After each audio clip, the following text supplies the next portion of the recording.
You're watching 13 WMAZ Law Call, sponsored by Macon law firm Reynolds, Horn, and Servant. Your rights, your calls, live. This is 13 WMAZ Law Call. Well, good evening and welcome to Law Call. I'm Morgan Dukes, your host for this evening. And tonight we're going to be discussing personal injury law, personal injury claims, and, answering some of your questions if you have had a situation and you just don't know what to do next, or perhaps it's just becoming very overwhelming to have to deal with that. But with me tonight is Mr. Carl Reynolds from Reynolds, Horn, and Servant, and he's the man with the answers. Hey, Carl. Hey, Morgan, how are you tonight? I'm feeling good. No personal injuries here, thank goodness. Yeah, and we all made it through COVID, so we're in good shape. Yes. But if you have any questions about personal injury, please listen in, because working with us tonight is Wendell Horn. He knows about as much about this area of the law as anybody I know, and he will be answering most of the questions and doing the heavy lifting. Wendell, welcome to the show, and we look forward to proceeding. Glad to be here. Carl obviously is not getting out enough. He thinks I know as much as anybody. Well, he does. He's being modest, but we'll figure it out as we read through these questions. Well, listen, I know there's a whole lot of wisdom on this show tonight. So between the two of you, we definitely can get the job done. I'm confident. I think so. All right, well, let's get going. Let's get going with our first email question. It comes in and it asks about personal injury. Now, if you have been injured by somebody else, should you wait to see how the insurance company handles things, or should you talk to an attorney immediately? I think I already know the answer to this question, but I need to hear you answer it, gentlemen. Well, Carl and I disagree I'm not sure if you on know the answer or not. I would say it depends on what the injury is and what the matter is. If it's a simple fender bender and you want to talk to him, I think that's perfectly all right. It's only when you get into a little bit of complicated issues involving a case of a certain level that you really need to go to a lawyer. But Wendell, I think you disagree with that. I disagree a little bit with that. First of all, it's not going to cost you anything to go talk to a lawyer. So any advice you get is free. You might as well hear what the advice is. It may not be what you want to hear, but at least you got the advice. And you don't have to hire the lawyer when you go in to talk with them. You go in, you find out what your rights are. If you think you can handle it with the insurance company, have at it. If you can't, go ahead and sign up. But you got to keep in mind that insurance claims adjusters do this day in and day out all day long, and you probably never had a case before. Yeah, okay. Again, I can't strongly disagree with that. I'm just saying that it does depend on the level of the injury. Now, for instance, just this morning, I met with a lady. She and a friend of hers were walking down the street, and they encountered three young men, three teenagers, who had a dog on a leash. It was an English setter. She's not typically a vicious dog. The friend wanted to pet the English setter, and the young man said that was fine. She could pet the English setter. And they reached down to pet this English setter, and the English setter bolted around the friend and jumped up and bit this lady in the face, requiring, 8 or 10 stitches. And she wanted to know if she had a case. And like most cases, when you bring them to a lawyer, if there's a question, the first answer is always going to be, well, it depends. Now, in this instance, the dog was on a leash. The dog was under control. She and her friend walked into that dog's space and wanted to pet the dog. Now, the answer I gave to her was, well, it depends on whether or not the dog had ever shown any vicious propensity prior to that. And if the dog has not shown a vicious propensity prior to that, there probably is not a case under Georgia law. I told her we would look into it, and just as a matter of course, if that happens, the dog has to be quarantined for a certain period of time to make sure it doesn't have rabies. And I said, we can check with the animal control people see if any other claims have been made. We can talk with the neighbors. We can ask the insurance company or the homeowners for this lady. But in all likelihood, given the entirety of the facts and circumstances, she doesn't have a case. So, of course, we didn't charge her a fee, and we said we would look into it and let her know. And in all likelihood, we'll tell her we're sorry. In the future, stay away from strange dogs, but you don't have a case. Okay. And that's good advice. That's very good advice. Stay away from strange dogs. Moving on to our next question. And they want to know, how do you decide whether or not you're going to actually take someone's case, and what happens after that? That's a fair question. What is your barometer? Go ahead. When do I take that? We decide if we're going to have a case based upon whether we think there is a legal cause of action and sufficient damages that make it worth our time and effort and their out-of-pocket expenditures in pursuing the claim. So once we decide that those thresholds have been met, then at that point in time, we begin by sending out notice letters to the insurance companies, inquiring into the amount of coverages, what their position is, et cetera. And we simultaneously undertake an investigation to see what the case is about. Now, if it's a wreck case where you've got the accident report immediately, probably in front of you, put all the uninsured motorist carriers on notice, which is a very critical thing that a lot of people miss out on. You may want to talk toward that, but that's something that's got to be done as soon as reasonably possible. If you don't do it, you don't avail yourself of that coverage. Let me just give you a little more succinct answer to that. And I think what he's saying is that it really depends upon whether there's liability, whether there were damages done, and whether those damages were directly resulted from the negligence of the other party. Then everything else is how serious are the injuries or how serious is the case. Every now and then we will take a case that we can't justify on the basis of our time input, but it's just one of those cases that, again, in the parlance of trial lawyers, it just ought to or need to be sued. I sued a dry cleaners one time for misdyeing a lady's shoes to match her dress. We didn't get any money out of it, but we got a lot of satisfaction out of it. So sometimes you take cases that don't necessarily warrant the time and the expense of proceeding, but you do it anyway. Okay. So, again, always talk to a lawyer. Most That's lawyers important. will tell you exactly the way they look at it. Okay. What I was referring to on the notice to the client's uninsured motorist carrier is if you go back and look at their contract of insurance with their insurance carrier, there's a clause in there that says if you have an uninsured motorist claim or intend to bring one, then you have a duty as the insured to put them on notice as soon as is reasonably possible. And the Court of Appeals has said 3 months was too long. So if you've been involved in a car wreck, you better put your insurance company on notice, even though it was not your fault. It's not Okay. affect your premiums, but you need to do what they contend is a prerequisite to bring in a claim for uninsured motorist coverage. Oh, wow. Well, okay. Well, now we know. Now we know.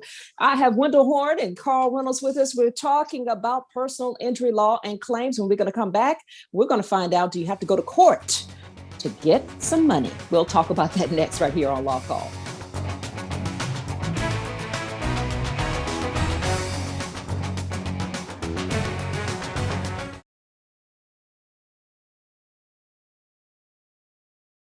You're watching Law Call on 13 WMAZ with personal injury attorney Carl Reynolds, who has recovered more than $500 million for his clients, dedicated to helping injured Georgians for more than 50 years. Plus, support from his Macon law firm of Reynolds, Horn, and Servant, including attorney Wendell Horn, focused on protecting the rights of car and truck wreck victims across the state, and attorney B.J. Servant, aggressively representing those injured by medical malpractice. Hosted by award-winning broadcaster Morgan Dukes, featuring guests from across Middle Georgia. Your rights, your calls, live. This is Law Call on 13 WMAZ. And welcome back to Law Call. I'm Morgan Dukes, your host for this evening. And with me tonight, Mr. Carl Reynolds and Wendell Horn of Reynolds, Horn & Savant. And we are having an interesting conversation about personal injury law and what happens. And many of you have sent in your email questions because you have some very important questions that you want answers to. So, gentlemen, we're going to get back to it. Our next question really involves compensation. I think this is an interesting question. And the question says, I was injured in an accident that wasn't my fault. Do I have to go to court to get the compensation I deserve? And then also, what happens if you were injured in an accident that was partially your fault? How much will that affect my legal options? So let's see, who wants to go first with that one? I mean, do you have to go to court to get compensated? Sounds like it's right up Wendell's alley. All right, Wendell, it's all on you. Good. I'll step up to the plate and answer that one. Most cases resolve short of going to trial or having to even file a lawsuit. But you need to be prepared to file one to get full compensation. And if you don't go to a lawyer that won't file a lawsuit, then you aren't going to get compensation. I mean, the insurance company has to know that the lawyer they're dealing with on the other side is willing to file a lawsuit. Probably, Carl, 75% of our claims resolve without necessity of filing a lawsuit. Yeah, and again, that just depends on so many things. I mean, in the normal course of events, as Wendell says, the client comes in, they've got a certain level of injury and there's clear liability. You take that case and present it to the adverse insurance company. Hopefully, the uninsured motorist insurance carrier has already been put on point. Let me quickly add to something Wendell said earlier about notice to the uninsured motorist insurance carrier. We had a case just recently that had been, it was a year and a half old before they came in. And each the plaintiff and the defendant had State Farm insurance. The wreck was a pretty unusual wreck. There were two friends riding motorcycles, and they had been on a tour of the country, and they were in Chicago, Illinois. The plaintiff, that is our client, was the lead motorcycle, and they were coming off of an exit ramp, and he stopped at a traffic control device.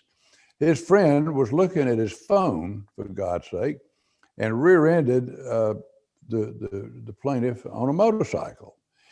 And they thought, because they were friends, they didn't call the police. They rented a truck, put both bikes on the truck, and had him towed back down to this area. Well, when he came to us, he'd been unable to work it out with his friend's liability insurance carrier, which was State Farm, just like his insurance was State Farm. And the first question we asked was, well, did you put your, he had some pretty bad injuries. His back was broken in 2 or 3 places. Did you put your uninsured motorist insurance on notice? And he said, well, no, I didn't think I had to do anything because my friend had filed a notice of the wreck with State Farm, which was also my insurance.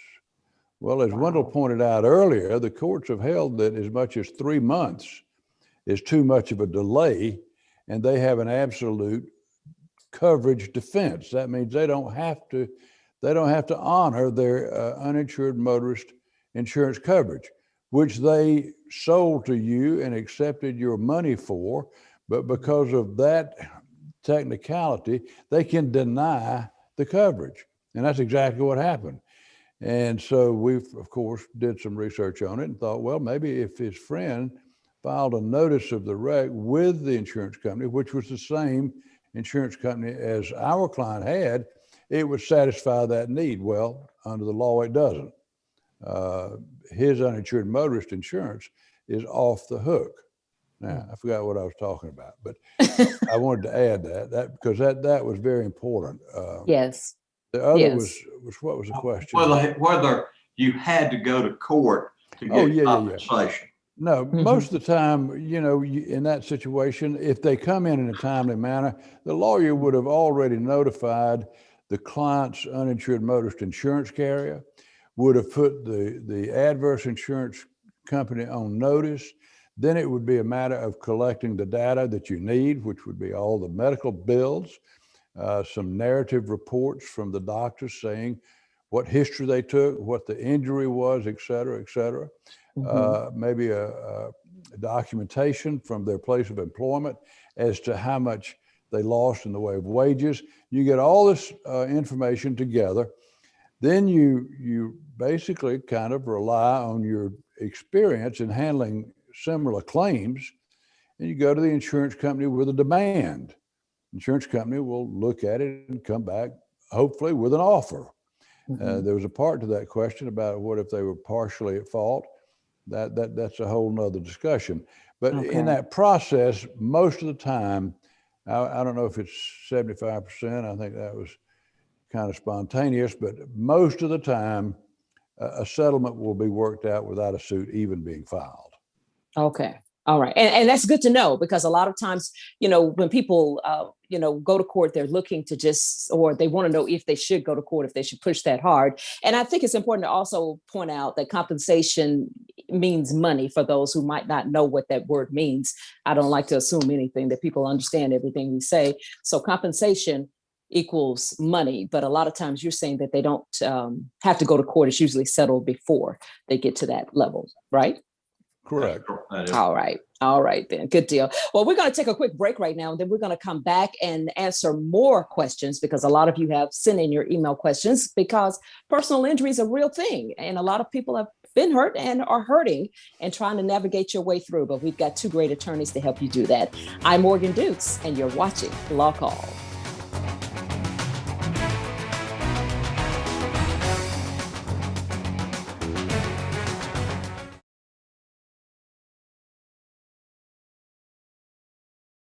If you have further questions for Carl Reynolds or Wendell Horn, you can reach them both right here in Macon at Reynolds, Horn, and Savant. The telephone number is 478-405-0300. You can also find them on the web at www.reynoldsinjurylaw.com. And please don't forget to follow them on Facebook at Reynolds, Horn, and Savant. I am Morgan Dukes, and with me tonight are two great attorneys, Carl Reynolds and Wendell Horn, and we're talking about personal injury. It happens sometimes if you are, been injured by someone else, or maybe you've been in a car accident, it was someone else's fault, and you have to file a claim, and you maybe even need an attorney before you file that claim, and you need to know what to do. Well, I suggest that you give Reynolds, Horn, and Savant a call. Now, we do have more questions that have come to us, so let's get into our next question, and it deals with damages. What damages are available in Georgia, and how do you decide how much a personal injury case is worth? So, gentlemen, where do we start with, placing value? Carl, take that one.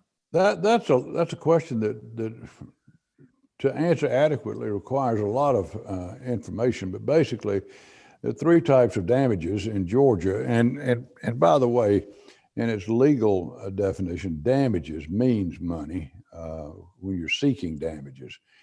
But you have punitive damages when the conduct is so reprehensible that it's aggravated, and the punitive damages are awarded under the right circumstances to deter the wrongdoer from further like conduct. Then you have special damages or direct damages. Those are the damages that are caused that can be equated in real money to something specific, like property damage or medical bills or lost wages. Those are come under the purview of special damages. And then there are general damages. General damages are damages awarded for things that are not subject to exact computation, like personal injuries and the resultant pain and suffering, or even in the field of wages, future wages based on the injuries done. All that would come under the heading of general damages. And the general damages is where you you would look to compensate a person for, again, the injury done, the resultant pain and suffering, and or even a wrongful death. That would come under the full value of the life of the decedent.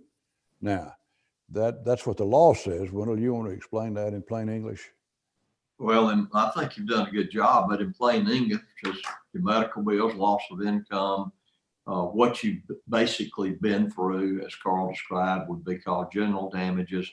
And then punitive damages for things such as DUIs.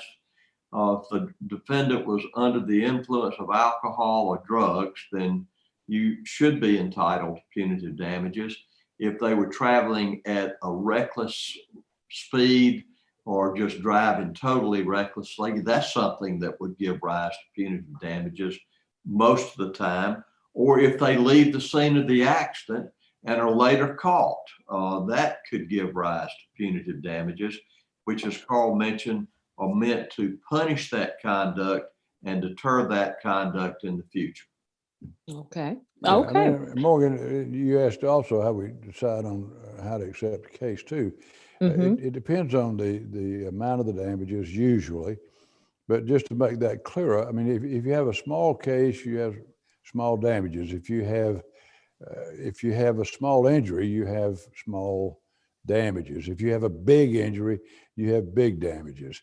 And that is what is determined in this process we call litigation. Okay. Well, thank you for clearing that up, because a lot of people often wonder that, how is it determined? So thank you for that insight. Now, our next question deals with, we're here in the state of Georgia. We have a lot of travelers, people coming in and out of the state. So this question has to do with somebody from another state. What happens if you're injured in another state or the party responsible for your injury is from another state? Then can a local attorney still help you? Well, not only can a local attorney help you, but if somebody from another state is driving through Georgia, they have submitted to the Georgia law by at least two different sections of Georgia code. One is a non-resident motorist act, which means when you come into Georgia, you submit to the jurisdiction of the Georgia courts. So we can sue that person where the wreck happened in the state of Georgia. Wendell, you want to deal with the other? Yeah, well, and the other pair of non-resident, you got the long arm statute that would apply that allows you to sue someone from another state in Georgia. They're very similar, but you can sue it typically where it happens. Now, if the claim is in excess of $75,000, then the other side has a right to remove you to federal court, and it would be in the federal court of that district, which would entail a number of counties, not just the county where the accident occurred. It would still be in Georgia, though. Still be in Georgia. Well, that's important to know. All right. But gentlemen, thank you so much for being here tonight and answering those questions. Carl Reynolds, Wendell Horn, I'm Morgan Dukes, and from all of us here at LawCall, until next time, good night, everybody. Thank you. Good night, Morgan.